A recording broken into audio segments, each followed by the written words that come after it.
piece of shit. Might be killing boxing. But I don't think in this fight the scorecards were that much off of what they should be. I think Manny won 3 to 4 rounds tops. That's it. And people want to act like every time he fights someone there were a bump. They can't say it this time, so they say he was scared and running. The truth is he's fought all the top boxers now. And I watch MMA 10 times more than I watch boxing now.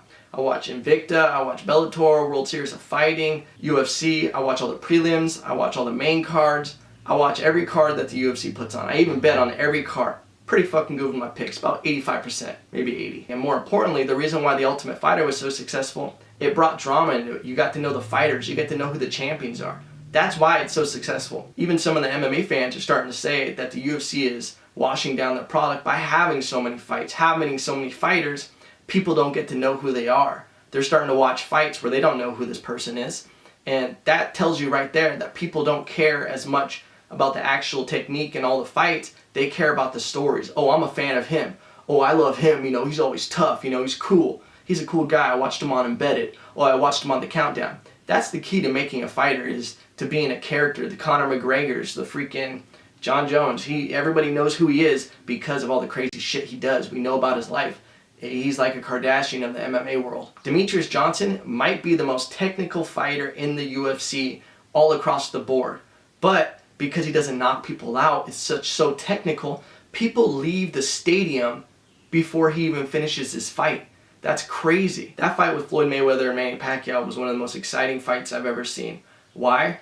Because you got to see such a high level of technique take down one of the other greatest of all times. Manny Pacquiao became timid. I never thought I would have seen the day where Manny Pacquiao was hesitating to go in, you know? Mayweather was planning stuff on him. He kept putting him to sleep with the jab, Then he was even letting Manny Pacquiao start to hit on him and, you know, block these punches and let him get on the inside to build Manny Pacquiao's confidence. So the next time Manny Pacquiao jumped in, boom, landing that straight right hand, just exploded with it. Mayweather was just playing possum with him. There were so many different games going on that Mayweather was doing, playing with his head. Mayweather even went back to his old school lead left hook that he used to always use and was landing it perfectly. Even Oscar De La Hoya tweeted out that he was sorry or something like that. It was underwhelming. Oscar De La Hoya cares about the money side. He's in the promotion now.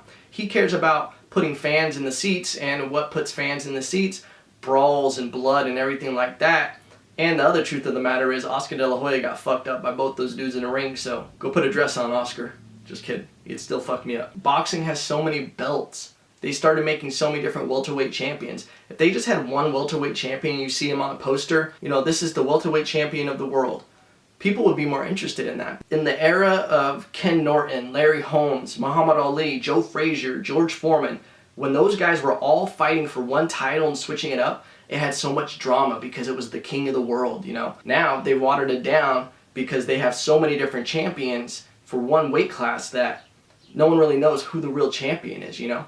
So if boxing really want to make a comeback, they should go back to having only one belt, unify the titles somehow. It's crazy to see so many people in MMA talk shit on boxing in this last fight, this last weekend. MMA has dealt with so many people talking shit because, oh, they're just laying on each other, oh, it's gay. And when people get in high-level jiu-jitsu and MMA, fans start booing. And it's ridiculous because you're seeing real technique, you're seeing what really works, and you're seeing one guy beat another guy. People just want knockouts. Eventually, I think MMA is going to get to a point where there's going to be less knockouts because the technique is going to keep rising and get to a point where so many things are shutting each other down. There's little kids coming up right now in MMA that are going to be doing crazy ass shit that we didn't even think was possible. They're going to be so well-rounded that you're not going to see as many knockouts, you're not going to see as much brawling and everything because they're going to see the long-term effects of brain damage and how superior technique is, and why do you have to do that if you can win this way, you know? You want to be as efficient as possible, take the least amount of damage. And this is no way boxing versus MMA. It should never be, because is it MMA versus jiu-jitsu? Is it MMA versus Muay Thai? Is it MMA versus wrestling? Before this gets redundant, Mayweather displayed an insanely high level of technique and went in there and dominated what other people considered his kryptonite easily. For me personally, I just felt I had to wear this Rocky outfit. I had to stand up for boxing. I still think Mayweather's a piece of shit as a person. He beat his woman, but as a boxer and, you know, his professional life, I think he's one of the greatest if not the greatest fighter there's ever been. I hope we all learned something. I gotta say this is nothing but my humble opinion. One thing I learned with boxing growing up, I went up to Cuesta College and started wrestling with their college team. I learned, holy shit, these dudes exist. I started hearing about jiu-jitsu. I started doing jiu-jitsu and thought, holy shit, these dudes exist. And then did Muay Thai after that and thought, holy shit, these dudes exist. I realized that the more I learned, the more I saw how little I knew. I hope in general, if anything, the intro of this video made you laugh how great of a technician Mayweather is, but still remember how much of a piece of shit he is. Feel free to comment your opinion. I'd actually like to hear them. If anybody else felt the way I felt, they felt the complete opposite, that's fine too. I just thought that there was things in that fight that a lot of people looked over and just wrote off as him being a pussy.